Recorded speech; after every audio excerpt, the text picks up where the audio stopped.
Good afternoon, everybody. My name is Yusuf Khalidi. I'll be your last presenter for the day. So I'm between us and Universal Studios, I know that. I'll be presenting to you, this is part of the Windows Azure project.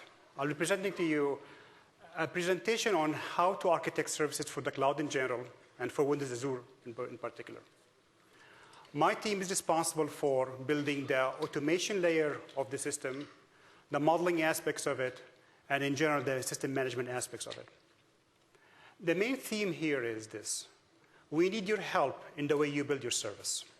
If you build a service following a set of design principles, we can do quite a bit for you in automating the lifecycle management of the service, and therefore, decreasing the cost of running the service. So basically, guys, it's a two-way street here. The service has to adhere to some design principles, and when it does so, we can do quite a bit for it in the system. Okay? I have few main takeaways of the presentation. And if you're going to remember something, basically, just remember those main takeaways.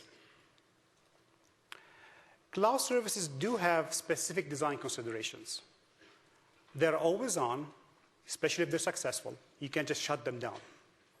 They're distributed. You can have multiple roles, multiple entities talking to each other.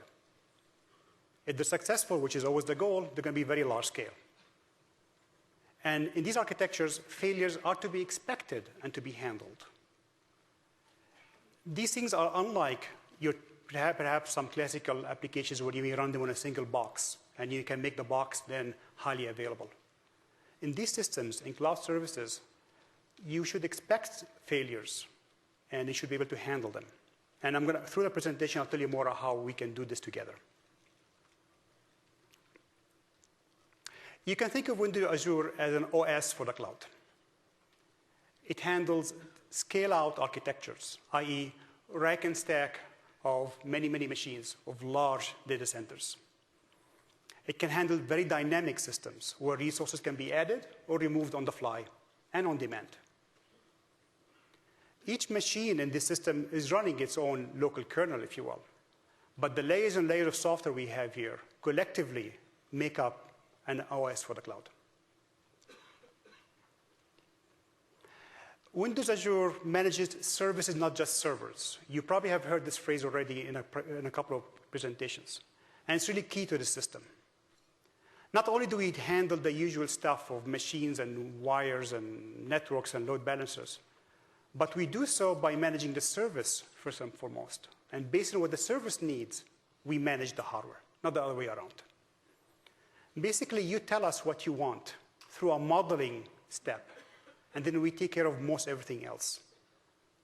Automation is basically driven by this modeling step. And again, I'll spend more time describing that.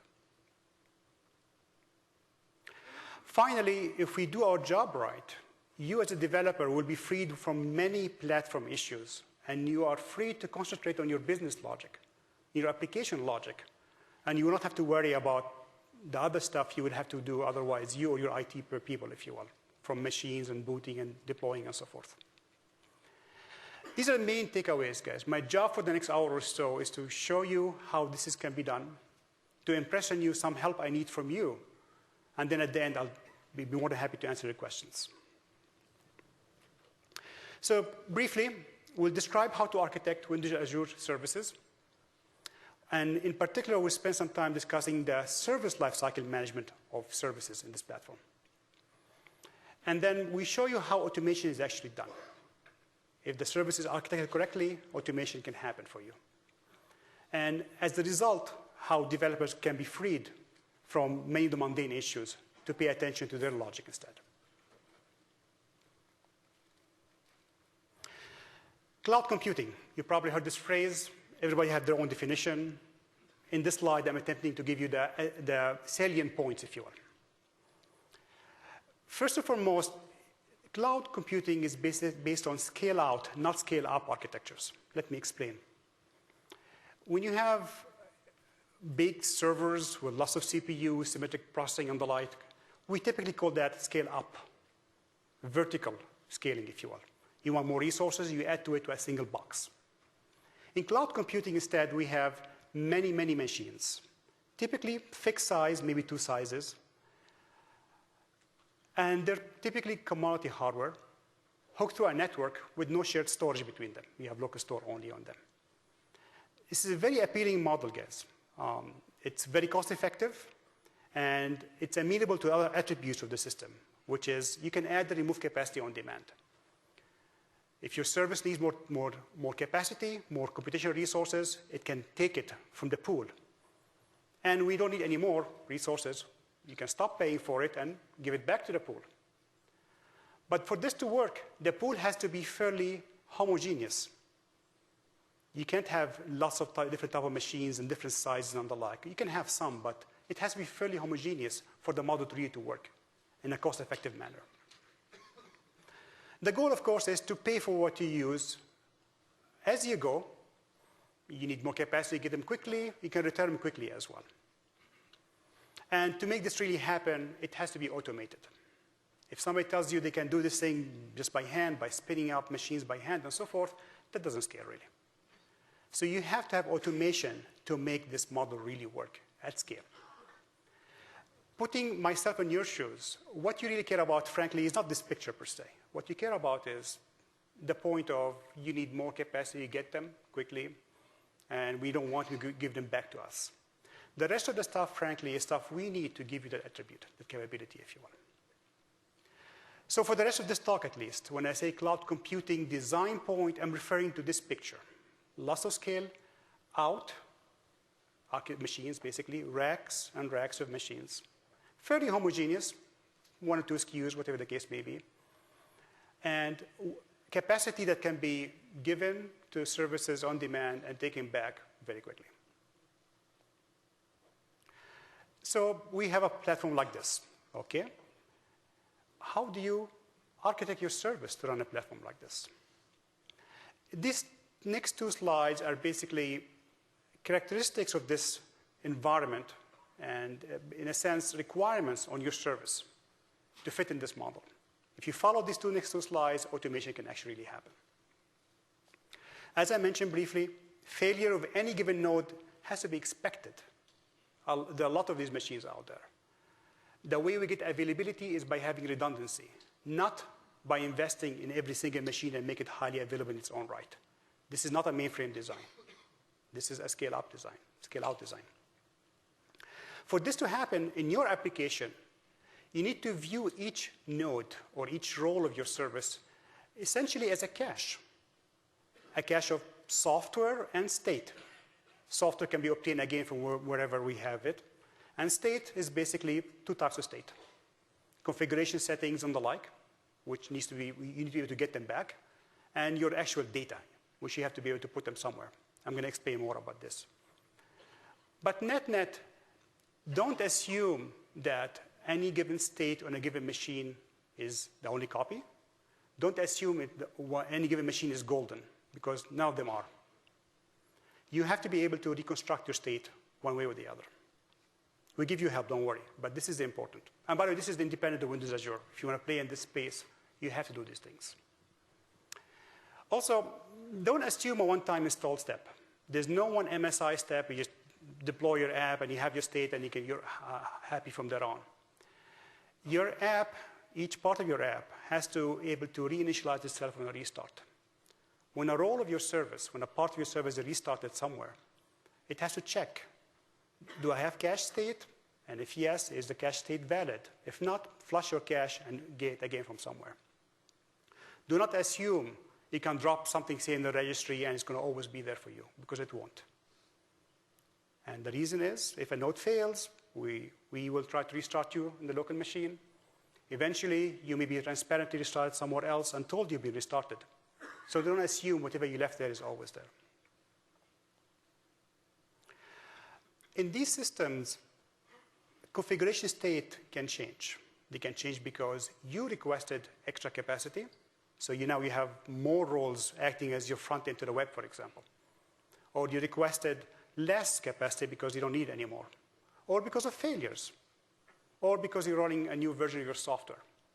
Whatever the case may be, services in this system can be quite dynamic. And therefore, your software has to be able to handle dynamic state configurations. Again, we'll give you help when these things, when these events happen. But you should be ready and willing to accept certain events from the system if you want to have a very highly scalable system. A few more points. As I mentioned also in brief, think of your service as always running. There's no maintenance window in the limit. In that you have a service, you're successful, you have lots of customers, but you want to change it, of course. You want to add capacity to it, you can remove capacity to it, or you may want to patch it or add new functionality. So your code has to handle rolling upgrades and downgrades, again, with help from the system. And ultimately, if there's any data schema changes, you need to be able to handle them yourself as well. So in principle, don't think of these services as ones that can be installed once and then reinstalled over it again. In principle, think of them as you install them one time, ever, and they're running forever. Now, of course, in reality, you can weaken that. But again, think of them as always running and be able to handle that. Now, as I mentioned, given the architecture here, services are built out of multiple nodes. And as such, you need to know who's talking to whom. You may have a very basic service of maybe a bunch of front ends talking some to back ends. But even then, you need to know, I have a front end role with many copies talking to a bunch of back end roles. Or if you're more successful, you're probably going to have a richer architecture. So you have to be able to document this. You probably do this already. We're going to ask you to document them even a bit further in a model for us to automate it. Finally, when you're successful, your service will become very, very large. And with very big systems, state management can be difficult, especially if you have a very large system. So it's very important to have storage subsystems and other subsystems that can help you in handling very large systems. I believe for many of you, some of these aspects are not new. If you've been building services for the cloud for large-scale systems, you're probably following many or some of these. You're probably also trying to get as much as possible stateless roles in your service and to depend on some stateful storage services out there. If you follow these attributes, if you follow these design considerations, you can then benefit from what Windows Azure can give you in terms of automation. By following these design points, design considerations, the system will end up managing your service with your help. You're still in control, but it can give you a lot of help in managing your service. Effectively, you end up telling it what you want, and it will automate much of the details. We don't do everything, guys, but we do quite a bit. And in doing so, we can do things like automate the service itself being deployed, started, stopped, etc., and managing all the busy work for you, such as getting the right OS bits in there, configuring the load balancer, configuring the switches and access routers and VLANs, and a long alphabet soup you should not even care about. Windows Azure can automate your service lifecycle, and it is model-driven. I'm going to spend considerable time discussing the model in some detail and why you really should care about it. And through the model, we can do all these things of allocation deployment and maintaining the steady state of your service. Net effect is the system turns the pool of resources, hardware resources, into a shared pool. A shared pool ready for your service to ask more from it or to give back resources to it. And it is a pay-for-use platform. You only pay for what you use. And toward the end, I will describe how we pay close attention to service isolation and security. Because ultimately, you and your competitor will be running on the same fabric, potentially. So we have to make sure you're isolated from each other and from us.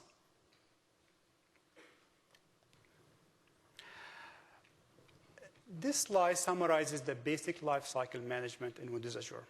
I'm going to spend some time on it. On the left-hand side, you have steps that you as a developer/deployer can perform, and then how toward the last two steps, how the platform can take over and automate things for you. And the first step, it's a coding modeling step. I'm lumping these together, guys, for the sake of exposition here. This is a time when you define your new service, and you provide a model for it, which I'll describe more in detail. And very likely, it's also the step where you will be updating your service, adding new functionality, fixing bugs, etc. You do this in your Visual Studio environment, desktop, whatever the case may be. But it's something you're totally in control. In today's CTP, for example, you can do this right now with the SDK and test locally and so forth. When you're ready to go, you go to the provisioning step.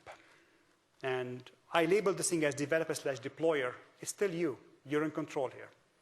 But basically, at this step, you take what you have defined in the first step, and you instantiate it. You bind some variables. You tell us, for example, how big the service should become. It's the same model, same logical model. But this is the step in which you request, I want to be this big. It's a testing run. I want to have 10 front ends talking to 5 back ends, for example. Or it's a production run. Give me 1,000 roles right now. This is the step in which you essentially bind some variables and tell us, go do the work for us. From there on, the platform takes over. From there on, we automate as much as possible, and you're always in control to stop the automation if you don't want it. But from there on, we go on to a deployment step. This is the part where Windows Azure takes your logical model with your desired configuration and actually maps it to actual hardware. This is where we go and we find the actual machines. We boot them appropriate images, etc. And very importantly, we configure the network as well, including the hardware load balancers for you. At the end, we enter the desired state. This is the goal state. This is the state that you want your service to be in. Our job there is to monitor it and to react to certain events. So we monitor many, many events, including hardware failures, software failures, and we try very hard to maintain the desired state you requested. So if you, for example, requested 10 front ends, we will do our utmost to keep you at 10 front ends.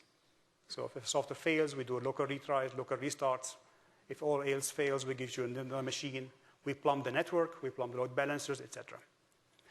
Throughout these steps, you're in control. You get indication of what's happening, and there's a feedback loop, if you notice in these figures. Between any step and the other, there's always a feedback loop. For example, if you're in the provisioning step and you ask for 1,000 instances of your role and you don't have that credit with us, for example, to establish that much, we'll come back and tell you, sorry, 1,000 is too many, for example. Or we could be in your goal state and your application has a bug.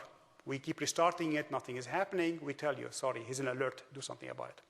So there's always a feedback loop in these things. So to summarize the slide, the goal is to automate as much as possible to reduce the cost. And ultimately, the cost is something we incur, it's passed to you. So it's both in our benefits to make it as cheap as possible here. You're in control. You do things on your desktop, designing the application, testing as much as possible on your desktop. Then you can submit it to the cloud. And you can submit it either in a testing runs, pre-production, or production, up to you. And we do as much as possible to automate everything else, from deployment to maintaining the goal state. Okay. Now, so how do we do this automation stuff? We have a service model that guides automation. And this is important for architecture, so we'll spend some time on it. In the service model, describes your service as a set of distributed entities, as a bunch of roles talking to each other. It's authored by you, the developer, the service developer. It's configured by the service deployer, which could be you as well. Okay? So there's a logical description of the service, who's talking to whom, what are the settings, and so forth. I'll go through the details in a second. And it's quite logical. You know, it's not physical. It can then be instantiated multiple ways, multiple times. You instantiate them to do a testing run on your desktop. You can do a testing run in the cloud, or you can do a production run in the cloud. The mapping to actual hardware is done at deployment time, the second step from the previous slide. It is basically a declarative composition language. You can use it to describe very simple to very complex services. So I'll give you next the actual elements of the model. Then I'll show you how we can use it to map, to describe simple services to very complex services. On the left-hand side are the complete set of elements of the model. It's not that difficult, guys. Let me walk them one by one, and I'll refer to the picture to explain them. At the top, you have the service, the outermost box. It's what you define to be your service, a collection of everything else in the system, in just what you're defining as a service. Second is the notion of a role. A role is your code, your payload. It's your exe, your ASP.NET code snippet. A role can be instantiated multiple times. So you may want to have a front-end role that's handling your web request. You define it as a role, you have some code in there. Your ASP.NET, for example, code in there.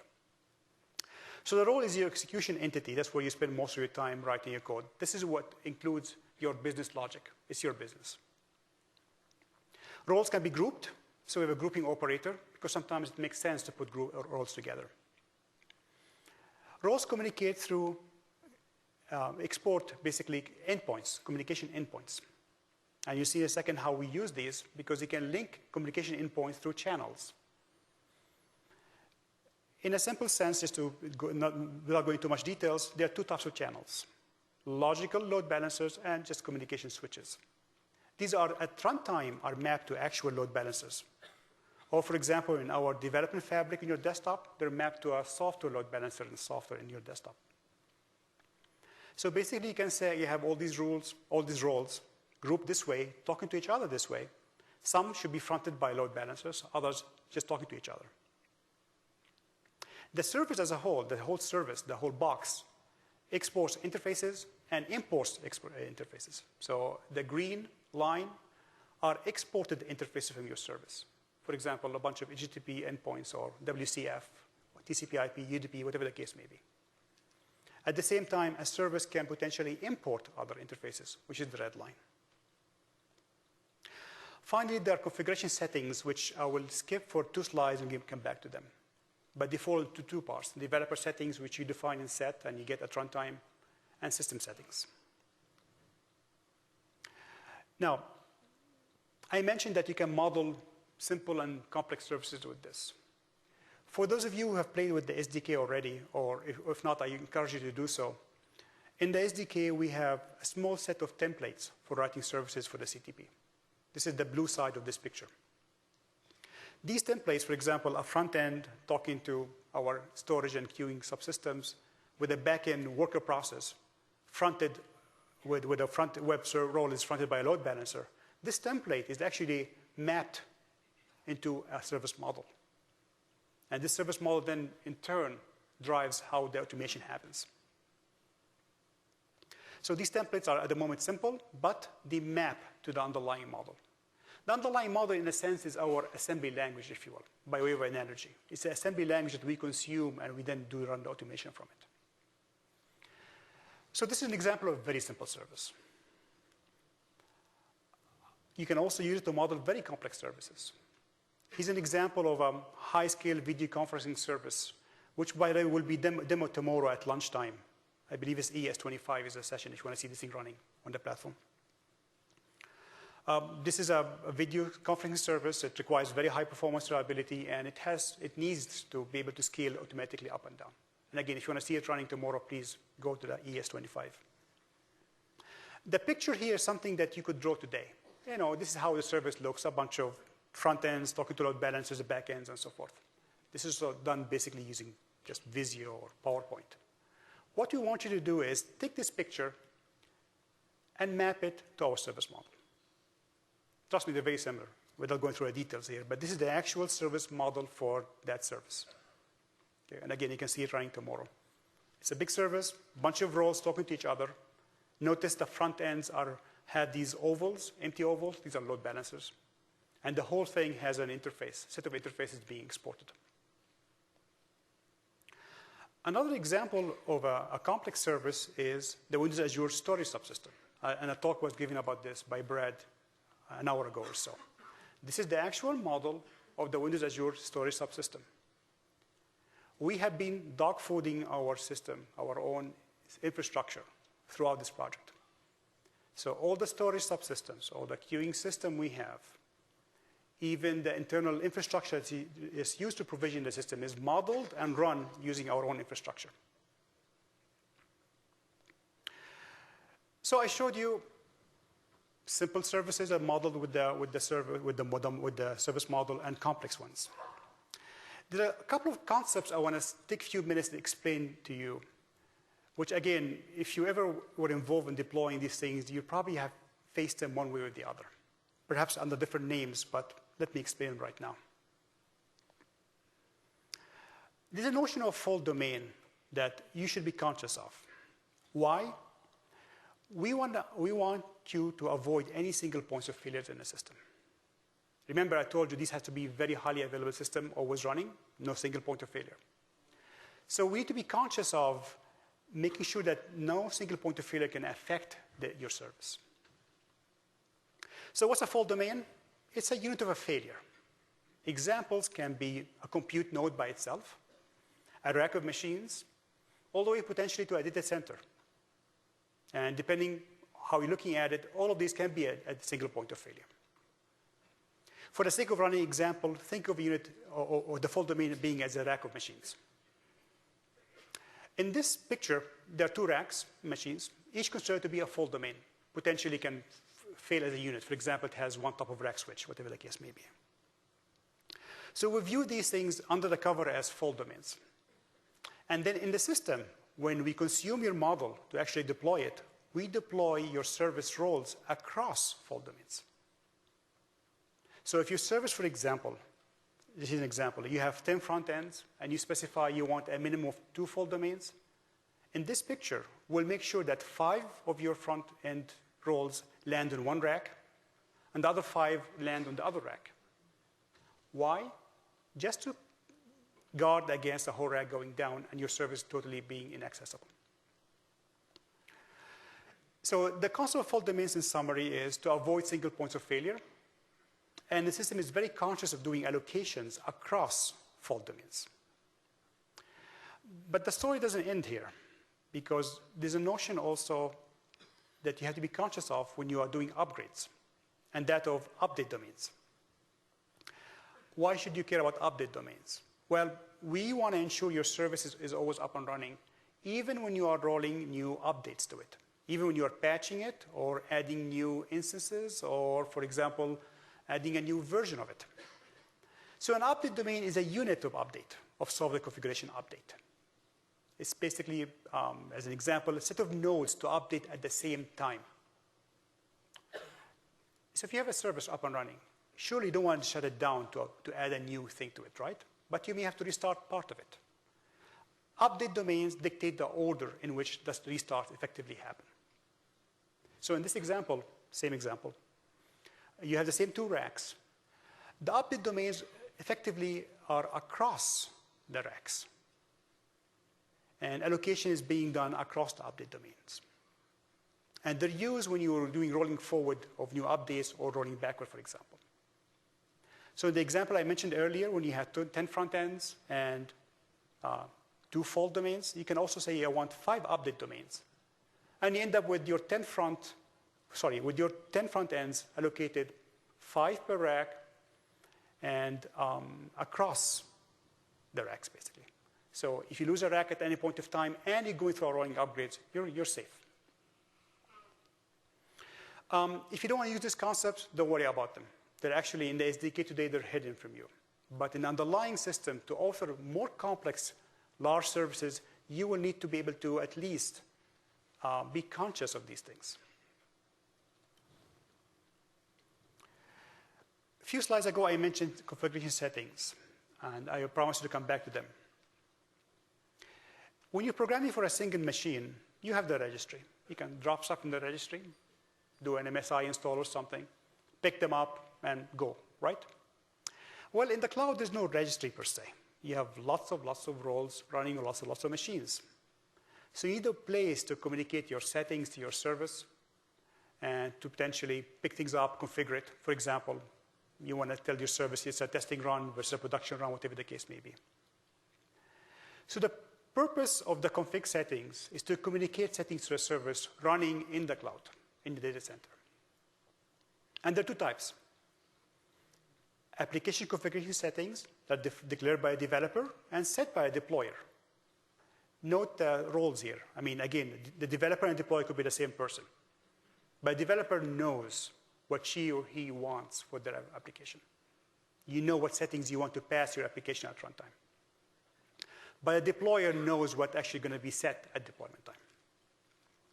Similarly, for system configurations, the system itself has a set of settings that you can query at runtime and use them to calculate whatever you need to know, for example, about topology of your service. So these notions of fault domains and update domains are actually available to you if you want them. Smaller services will not care about these. And today's SDK, actually, you don't see these things. But if, again, you want to do more sophisticated services that are available to you. In both cases, these settings are available at runtime, and you can get callbacks. So if you listen to the callbacks, you can get them and react appropriately. Please note, guys, if you have a very stateless service, you probably will not see any of this stuff. But as your business grows, as your service grows, you're more likely want to use more and more of these facilities.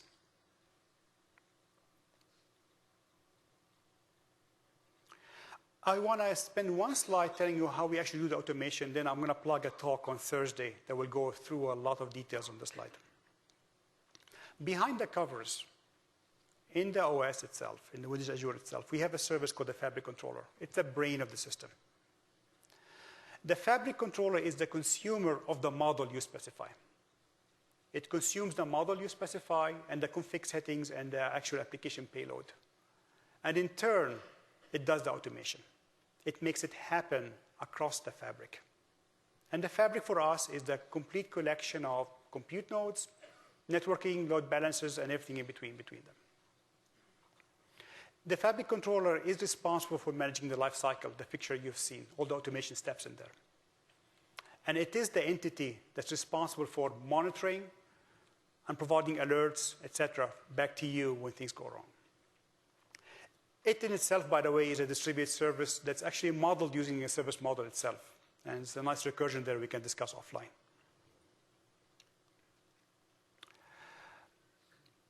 So how does deployment work in the system? Well, if you have gotten a token and you're using the CTP at the moment, and when you say go deploy, these things happen behind the covers. When you're finally ready and you submit the actual code and the settings, and you say deploy, the following happens. Step one, we allocate the nodes across fault domains and update domains. You know that magic I told you about? They're built-in defaults for these things. So we make sure as much as possible we spread you out appropriately so there's no single point of failure. We take care of placing the OS and the images of the application in the right place. We bind all the config settings so your app can go get them. And we start the roles, and at the same time, we make sure all the load balancers are configured. Details, by the way, that when you specify in the model, you don't see most of these things. We just take care of them. Lastly, we enter basically the desired state. This is where you want to be. This is where we want you to be as well. In step 6, in the desired state, if a role fails, we will do local restarts. We'll send you alerts.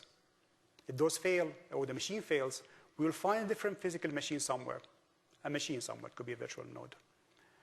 And we allocate it, again, using the same constraints of fault and update domains, and we restart the role there, and we replumb the network for you. All this automatically for you. There is more. You can add capacity on the fly, and it's basically, guys, the same steps. You say you want more capacity. For example, you want 15 front ends at the moment, and you push the button. The same steps happen. Without stopping the service, we add extra roles. If you listen to the event, you'll be told you got new roles. If you don't listen to them, it doesn't matter really. Same with removing capacity. And similarly for rolling upgrades. You can upgrade your software in a rolling fashion across upgrade domains or update domains. And this can be done to roll forward or roll backward, of course. Now, Again, behind the covers, we do more things, which, again, if you have to do it yourself, you'll probably have to do it. Go by hand, do all these things, or get somebody doing it for you. We do them in the platform. We distribute all the software, the OS software required, and application software throughout the system using an image-based multi-case deployment system. It's quite scalable and reliable, so you can handle very large fabrics this way. The nice thing about this, we actually separate the OS image from the application image. We basically do state separation here. We ask you, put your app in one place and OS in a different place. And we take care of copying everything around. We actually don't install anything in these systems. We actually boot from a VHD image, a VM image, both on the native hardware and inside the VM. And as a side effect, we get a nice benefit. We actually end up caching different OS images as well. So we can do very rapid rolling forward or backward of the OS. Again, ES25, sorry, not ES25. I have another point to this talk. There's a talk on Thursday. I'll give you a pointer to it, which describes this thing in a lot more details if you're interested.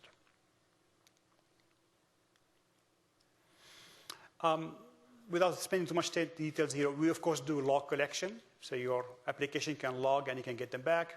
We get you alerts, which are high events, basically. We meter usage. We meter networking, storage usage, egress and ingress, and a bunch of other things as well. And it's all available through a portal, even today in the CTP, by the way.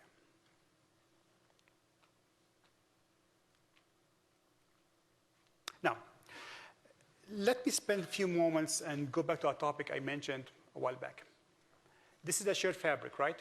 So lots of services will be running on the same shared fabric. So we have to pay extra attention to isolating services from each other. You want your services to be isolated from other services and vice versa. And our job to make sure they're isolated from each other. In principle, your service can only access resources it declares in its model. On the local machine, you can request temporary storage, like temporary directories. And as much as you request, if you can give it to you, we'll give it to you. But you can only access that directory, nothing else. And as I mentioned, view that local storage as a cache. When you come up again, check if the state is there or not, and check if it's valid for you or not. Also, you can only communicate with endpoints you declare in the model. So you can communicate with roles that you declare in the model you can communicate to, or to the internet, including other services, of course, running in a fabric or elsewhere. Otherwise, we do filter traffic, make sure you don't go anywhere else. You can always go to the internet, of course. We have multiple isolation mechanisms that we can combine at the same time or use a subset of them, and they're depicted in the picture here. At the core, we have managed code access security. We have defined a medium trust-like policy, as documented in the SDK. We run managed code inside Windows processes which have restriction on their privileges, which are in turn controlled by the firewall, inside a virtual machine, and ultimately controlled by IP filtering in the root partition of the machine. We can be quite serious about security, guys. So the whole stack can be there, or we can mix and match, as the case may be. Finally, we do take care of automatic updating of Windows security patches. We do it through a rolling upgrade fashion throughout the data center. So there's an important GDR or something like that, we take care of that.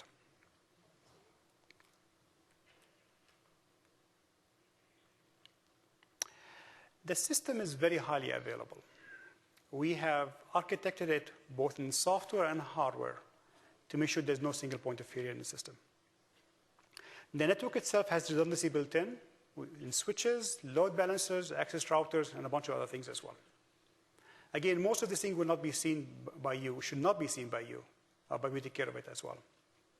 And as I mentioned, the services are deployed across fault domains and also across upgrade domains for that matter. And we program the load balancers automatically, and they will only route traffic to your roles when they're up and running. The system itself, both in the storage subsystems and the fabric control and others, are in themselves highly available. So for example, in the fabric control itself, it checkpoints its own state. We can roll back in time if need to. We do a bunch of other things as well. And again, there's a talk on Thursday that spends quite a bit of time, if you will, describing how HA really works.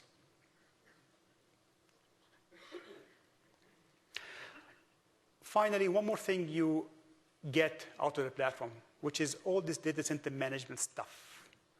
And again, I'm using the word stuff here, but trust me, if you have to do this yourself, it's a lot of work. From provisioning and monitoring of hardware to hardware lifecycle management. You know, guys, when you get new machines from a manufacturer, you have to make sure they're correct. You have burn-in testing, everything's okay. When something goes wrong, you have to go test them again and so forth. It's done behind the cover. It's done for the shared fabric in general. Capacity planning is taken care of as well. We make sure we have provision enough infrastructure in data centers for this. And we make sure that when you request more new resources, something's available for you.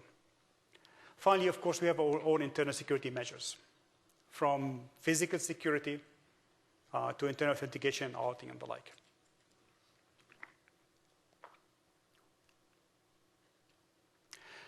Let me discuss the roadmap. And I'll be very crisp here, tell you exactly what you get today in the CTP versus what you will get in 2009, calendar 2009. In today's CTP, you get the automated service deployment from bare metal.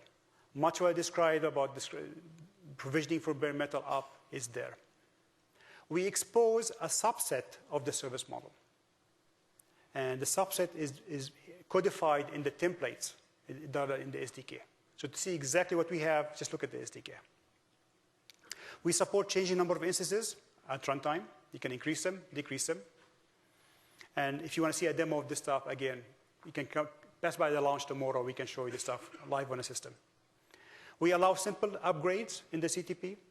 You can have a test service and a production service. You can do swapping the IP addresses between them, up and running, and stuff like that. We do automate recovery for the roles in the hardware. And we take care of hardware management, including the load balancers. All the stuff is in the CTP. Next calendar year, we're going to expose more of the underlying model. And we're going to have a richer, again, exposing more of the lifecycle management of the system, including different models and so forth. In addition, today, we support managed code, ASP.NET, using CAS policies similar to medium trust. Again, the actual details are in the SDK. We run you in fixed VMs behind the cover, by the way. And for each service, you get an external virtual IP address per service instance. And we do the service isolation enforcement that I mentioned to you, using IP filtering and the like. Next calendar year, our plan is to provide native code support in addition to managed code support. We'll also provide richer network support, because there are a bunch of things we can actually do in this platform. Finally, as communicated by others, we will be in multiple data centers in the next calendar year. Today, we're actually in one US-based data center.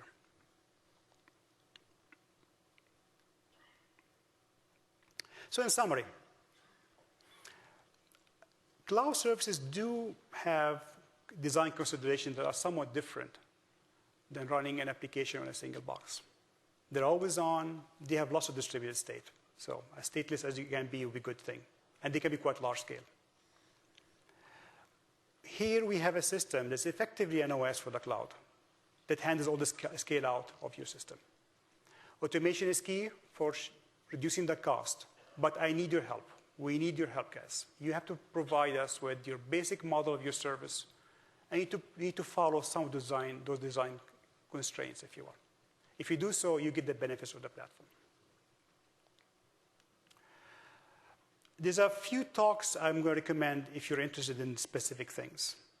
The first, not on this list, actually, is there's a demo at noon tomorrow of that large-scale service I showed you a model of it.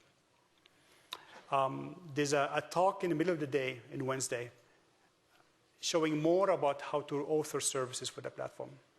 And finally, the under-the-hood discussion will show you in a lot of details the guts of the fabric controller, image management, and VM management that we do behind the covers. And of course, please do check the website. And I was asked to remind you of this. You probably have seen this thing multiple times. Do fill the eval. And Q&A. I'm available for you guys.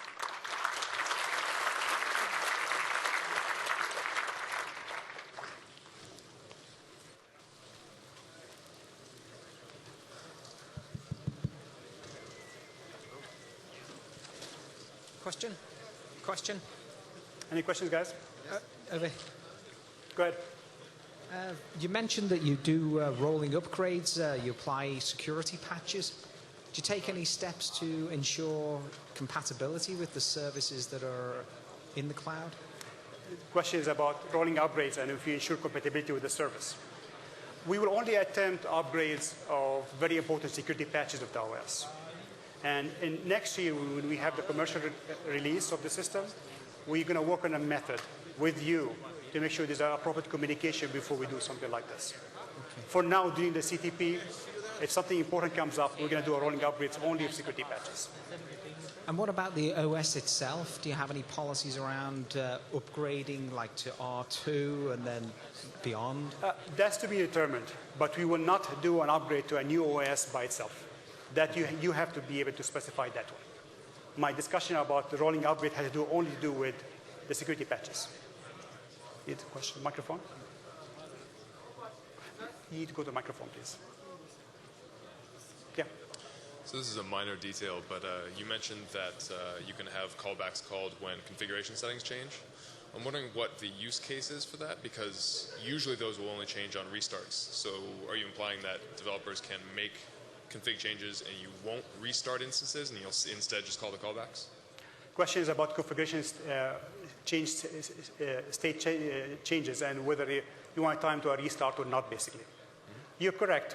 A very basic design pattern, if you can just be able to handle them as a restart, it's easier for us, easier for you for sure. Just do that.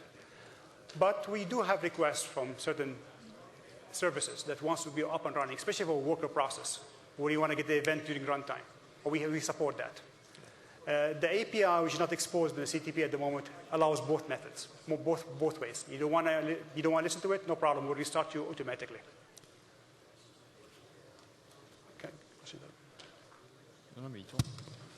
I have a couple of questions. The first one is, how do you deal with, for example, organizations that work with Homeland Security?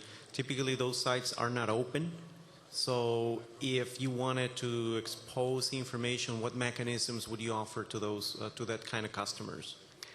It's a very good question, which we get quite a bit, which is applicable to frankly, any cloud offering, which is you may have legal or regulation reasons why it would be very difficult to put, for example, your computation or your data out in the cloud. And to be quite frank, there will be cases where you will still have to maintain those things on premises. And for that, you use on-premises solution. Well, a question that I had on one of the previous talks was if there was a smaller cloud, because the one that you provide right now, it's only for the desktop. So for the desktop, it's kind of limited. That's what I would see if you need to test something in a larger environment, but not as big as the data center you provide. So. This is an important point there. Modular regulation issues, okay? It's something that a law prohibits you or your company prohibiting you. Do test in the cloud. Why buy testing infrastructure? Just submit that job to the cloud, do a run, shut it down, move on. Now, if you cannot do it for regulation or otherwise, a different story. What's purely for testing is as simple as pushing a button from your desktop. And you can do it today in the CTP, to be quite frank. And the other minor question is, how do you guys achieve the separation between the updates of the OS and the updates to the application? Because that's one of the big problems that we have right now, is that you need to upgrade the OS, and it's a big problem that you have to bring down the whole machine. So I'll answer briefly, and we can take the rest offline. My brief answer is that if you look carefully how these apps are configured, you effectively have the state available to you in the application separate from the OS anyway. Your state is separated from the OS. Okay? So your dependency is not any state you have put in a given OS image, but in part of your configuration settings. And I'll be happy offline to elaborate more on that. Thank you. Can we go there, then we'll turn back there. I just have a question about state. You mentioned several times that you want to try and architect things to be stateless. But if you're integrating, for example, with an existing application or service that, let's say, opens a TCP/IP channel, and that needs to be tied to some process somewhere, can that exist within this environment? Can you put a front end to that will somehow tie the incoming request coming into the cloud to a particular worker that is handling that connection at the back end? At the moment, our policy for the load balancer is to assume the front ends are stateless, and for you to put the state in some other part of your service. But we are open to feedback. Okay. So if you feel strongly there may be a scenario where you want a different policy for how load balancing is done, we should definitely talk. Okay. But I guess I encourage you to go to the forums for Windows Azure, which are on MSDN as well. Sure. Or contact any of us directly here or afterward. Fantastic. But at the moment, the policy, just to be quite frank, is we assume stateless front ends is for simplicity.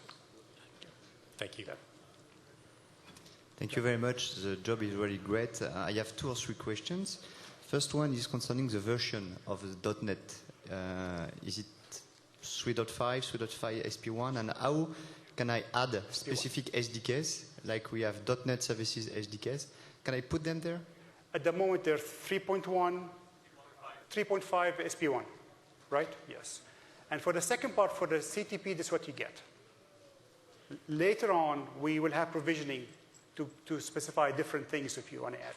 At the moment, you have your payload, and you need to assume it's 3.5 SP1, basically. Okay, then For the no. CTP. Okay, For the CTP, as I mentioned, it's only a tech preview at this stage. no service bus. No, sorry? No service bus. You can add your own assemblies in your payload, Yeah, okay. as long as it can meet what we have defined today as a CAS policy. Okay. And the CAS policy as defined today is mostly for us to have the right secure boundaries. Is it possible to provision automatically instead of going through the portal and pushing my Good application? question. It's a request we're getting. In the CTP, no. Potentially next calendar year, but I'm not promising. Okay.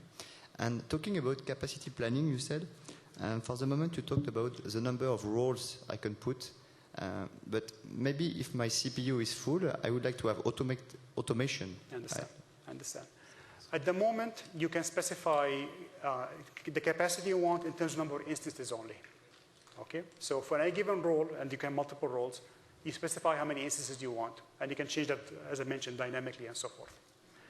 In the underlying service model, which is not exposed in the CTP, you can specify more, including how much CPU and memory bandwidth and so forth.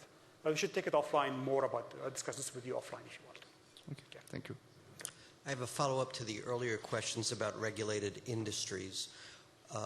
Are you going to have some kind of certification for those of us in regulated industries who our regulators require that the availability and the security be certified? So when we do our commercial release, we will have an SLA, and some of these issues should be covered then. I cannot at the moment tell you exactly what we're going to have by that commercial release, but we are familiar with some of the requirements you are alluding to at this stage. Well, specifically, I'm talking about that we have government auditors. I understand. ISO 9000, et cetera. And you'll be able to support what our government auditors will require for us if we use this. Again, I cannot commit at the moment, but I want to put you in contact with the right people in the team to get a better understanding of the requirements you're faced, so you can then potentially use the service for your customers. Okay? But I'll have to take it with you offline on that one. Thank you. Excellent talk. 2 quick clarifications, really. One is communication between the 2 roles always happens through an asynchronous queue? In template we have in today's SDK, the answer is yes. But in principle, the answer is no. So if you go to the SDK at the moment, there's a front end, a worker process, right, and they only communicate through basically queues or the storage subsystem. Okay, this is just the template we have today in the tech preview. But in the service model, whatever we expose to you eventually, you can express also which model you want to. So I could just draw a link between 2 roles, and then Yes. The fabric controller will ensure that. Exactly. But again, this is beyond the CTP. Okay. A quick other question is the transient state is still lost, right? I mean, I'm running a web role. I'm stateless, but I may, have acquired some temporary state. Yep. That is going to be lost in case of failure, right? Definitely. Most definitely. So, or you do some checkpoint restarting inside an instance to save me No, from... we do not checkpoint your application. We checkpoint the infrastructure. Otherwise, your application, in that sense, is on. You will get an event. You'll know you've been restarted, Okay, and if you really care, your other roles will know that you have been restarted. Okay, but it's up to you if you have left some local state to see if the state is still there and if it's still valid for you.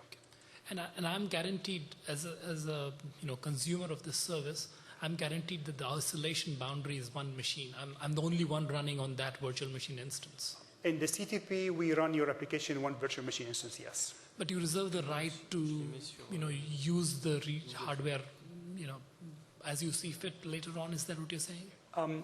Later on, there are other possibilities how the system can be composed, if you will. But I can tell you for today, we actually run your role in a virtual machine and we give you a fixed amount of that Thank you machine. so much. Again, the talk on Thursday by Chuck Lensmeyer and Eric Smith will go a bit more details there on that topic. Thank you very much. Let's go there, please. Could you please explain your storage subsystem? Does it really exist, or it also will be recreated from scratch with each role? Is the question about storage subsystem? Blocks. Yesterday it was said that we can use blobs. I'm sorry, I can't hear you. Yesterday it was said that we can use blobs, queues, and whatever, tables. Yes. Are they stable or also stateless? I mean, your storage subsystem, can it exist between sessions, between roles? The storage subsystem is available to you optionally if you want to use it. And of course, it's stateful. I mean, that's a store where you can put your state. Okay. And you can go from there, basically. And I'll be happy to go again, show you, to point you out to the people who actually built the system and more details as well. Yes, I was just wondering if we have full access to the .NET API. For example, is it possible to create a new thread or thing like that? Not in the CTP offering. What you get in the CTP is what's defined in the SDK, which are basically few templates. I believe they're powerful, but nonetheless, there's few templates. In our roadmap, as I mentioned, we will be exposing more of the underlying service model. Exactly how much and when, I cannot comment on that yet. Okay, thanks. Can we use this as a disaster recovery mechanism? In the CTP, we are in one data center. We are committing in 2009 to be in multiple data centers, which will be geographically separated. And they'll be sharing services? We are committing for us to be in different data centers, where we can have different storage and different computation in different data centers. Beyond that, we're not commenting on how we're going to do that. Not yet. And you said we can push also the data up there, right? Yes. To your storage area. Yes, you can do it today. You can push data to storage today without hosting services on the fabric. And are there any limits on that? There are limits. They're part of the documentation on MSDN. Okay. I believe it's 50 gigabytes, but I could be off. You should check the number of the webpage. Okay, thank you. I guess that ties into my question, but if your application is dependent on very large amounts of, let's say, static data for argument purposes, how would that even be deployed? I mean, how would that work? At the moment, either as part of the payload of the service itself, or you need to push it up to the storage service. And you can push it to the service anywhere. We have a bunch of REST APIs for that. Okay, and if that's just going to take as long as it's going to take. Okay.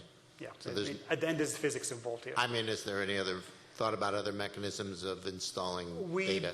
We'd be happy to take feedback on that. Okay. I think I understand what you're coming from, but we'd be very happy to take feedback on that. Please ping me, and I'll take the request. Or the forums again, please. Go ahead. Hi there. I was wondering if we had an external data service we could hook it up to. We're using Oracle as our base database.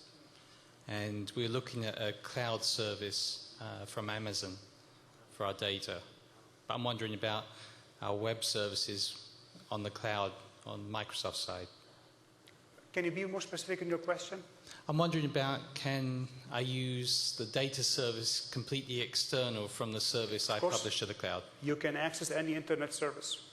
Excellent. We will never control that. It's up to you. Okay, great. Of course. Go ahead. Have you considered the scenario where you do the rolling upgrade to the OS and it breaks my application? It is possible, I understand. What we will do in the short term is only do so for critical security updates. And at the commercial release of the system, we will have an SLA and a mechanism to communicate with you, which is to be determined. We fully understand the issues there. Okay. But we need to sort of balance the issues. I mean, we will not do things like roll you to a new service pack, for example, okay? But if it's a crucial GDR, for example, we want to be able to do that. Well, the catch was recently you had a TIFF problem where the patch was bad. I understand. And that took us out because somebody applied it. In that case, we can't go back on the air with that patch applied. Fully understand, fully understand. So as I mentioned, by the commercial release, we're going to have a clear answer on that will involve you as a deployer as well. Okay, thank you. More question? A couple of questions. First one, is there a thinking around operational SLA and alignment with some operational standards like ITIL and things like that? So for example, if I deploy my application on hosted data center, I will get a certain certification level. At the commercial release, we will have an SLA for the whole platform. And at that time, we can talk more about this. At the moment, as I mentioned, it's only a technology preview. So at the moment, we do not have an SLA per se for the platform. At that time, we're going to have one, and we expect as time passes to increase its level and its detail as well. So are you saying that the SLA will be linked to some of the industry operational standards as well and certifications? I cannot actually commit to that at this stage. Okay, but again, I would love to get feedback of your feedback on that. And the question is similar to the question we got moments ago as well. I fully understand that you may be yourself under constraints to meet some other certifications, and you want to make sure your provider provides them as well. And again, please do ping us with specifics. Sure. Okay, because we are seeking feedback on this. And the second question is the implementation details. So if to get the life cycle events and runtime management events, what kind of changes I have to make to my application? First, in the CTP, all you get is through the portal your basic logs and alerts. Okay. In the future, there will be APIs that, if optionally you want to subscribe to them, you'll get back events along the lines I alluded to in my presentation. But as was asked by a gentleman here earlier, if you want to subscribe to a simpler model where you're willing to be restarted when configuration stages happen, we're fine. You can always restart. We'll always restart you when we have to change the configuration settings, and you can code your application in a very simple manner. Restart, get the settings, and move from there. That's a valid pattern.